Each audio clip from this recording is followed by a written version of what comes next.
सॼणो हक़ मौजूदु, जिए लतीफ़, जिए सिंध ऐं जिए आलम इंसानियत। मुंहिंजा महबूबो, फ़िक्र लतीफ़ असांजे निजात, असांजे अहजनि, असांजे सूरनि, असांजे बीमारियुनि जो इलाजु आहे।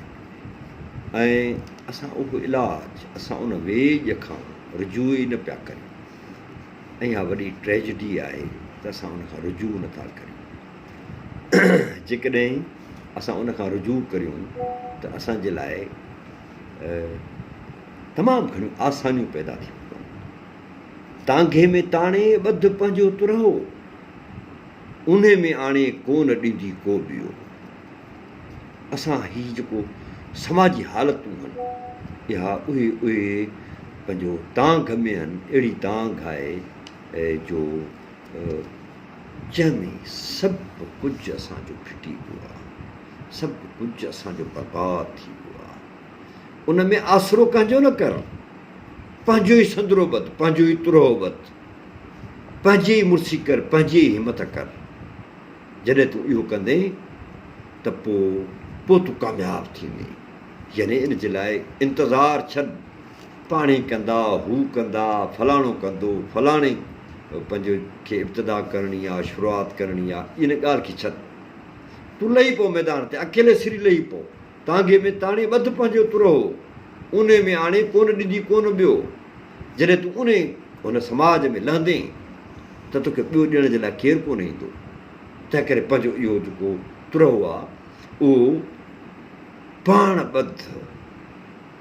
मुंहिंजा महबूबो, पंहिंजो पाण खे ई समाज सम्झी, सभिनी जा सूर पंहिंजे सीने में समाए, पाण ई जिदोजहद में काहे पओ।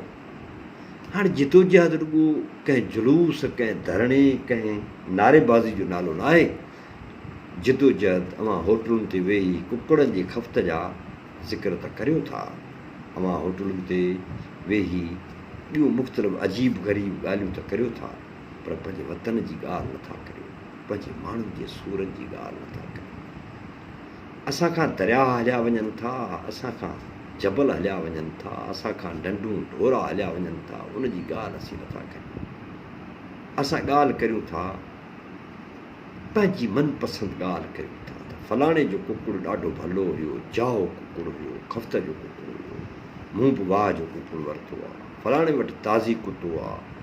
हाणे इहे ॻाल्हियूं जॾहिं क़ौमुनि जा वजूद दाव ते लॻल हुजनि त इहे ॻाल्हियूं ॾाढियूं शर्मनाक आहिनि। सच पुछो आहे, माफ़ी सां जुमिलो सुठो नथो ॻाल्हायां, पर अंदरि सड़ियल आहे, झुरियल आहे, झुरणनि में झुरिया पिया आहिनि। तंहिं करे पंहिंजी मुर्सी करणी पवंदी, पंहिंजी हिमत करणी पवंदी। सदाई वांगुरु गुज़ारिश थो करियां त लतीफ़ टीवी खे सब्सक्राइब कयो ऐं पंहिंजे दोस्तनि ताईं पहुचायो। यादि रखे छॾियो, वक़्तु न बचियो आहे, असांखे वक़्तु न बचियो आहे। ऐं पंहिंजी मुर्सीअ सां, पंहिंजी हिमत सां असां फ़िक्र लतीफ़ झरझंग पहुचाईंदासीं, हर नौजवान ताईं पहुचाईंदासीं। ऐं एतिरो असीं फ़िक्र लतीफ़ ते ॻाल्हायूं, गुफ़्तगू करियूं, जो असांजा नंढड़ा ॿार बि लतीफ़ साईं जे फ़िक्र खे सम्झनि।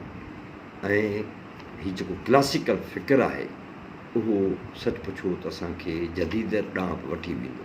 जॾहिं असां पंहिंजे बुनियादनि खे सम्झंदासीं त पोइ असां अॻिते हली ॿियनि शयुनि खे बि सम्झी सघंदासीं। मूंखे उमेदु आहे तव्हां हिन लतीफ़ टीवी खे सब्सक्राइब कंदव ऐं दोस्तनि ताईं पहुचाईंदव ऐं वॾे पैमाने ते हिन चैनल खे अवां सिंध जे हर माण्हू ताईं पहुचाईंदव। हिन चैनल खे ठाहिण जो मक़सदु बिला मुंहिंजो कमाइणु न आहे। मूंखे पंहिंजी रोज़ी आहे, मूंखे 4 ॿार ॿनी जा आहिनि, पर आउं चाहियां थो त असां मरी वेंदासीं, हीअ दुनिया छॾे हलिया वेंदासीं, फेसबुक ख़तमु थी वेंदा, पर यूट्यूब हिकिड़ो अहिड़ो असांजो ज़रियो आहे जिते ही असांजी गुफ़्तगू हमेशह जे लाइ हूंदी। ऐं हिन गुफ़्तगू में रुॻो आउं न हूंदुसि, पर ईंदड़ प्रोग्रामनि में जीअं असांजा सब्सक्राइबर चङा थींदा त असां लाइव हलाईंदासीं यूट्यूब खे, ऐं पोइ सभई दोस्त उन मां हिज़ हासिलु करे सघंदा, उनजा फ़िक्री पहलू सम्झी सघंदा। अव्हां खां मोकिलियां थो हक़ मौजूदु, जिए सिंध ऐं जिए लतीफ़।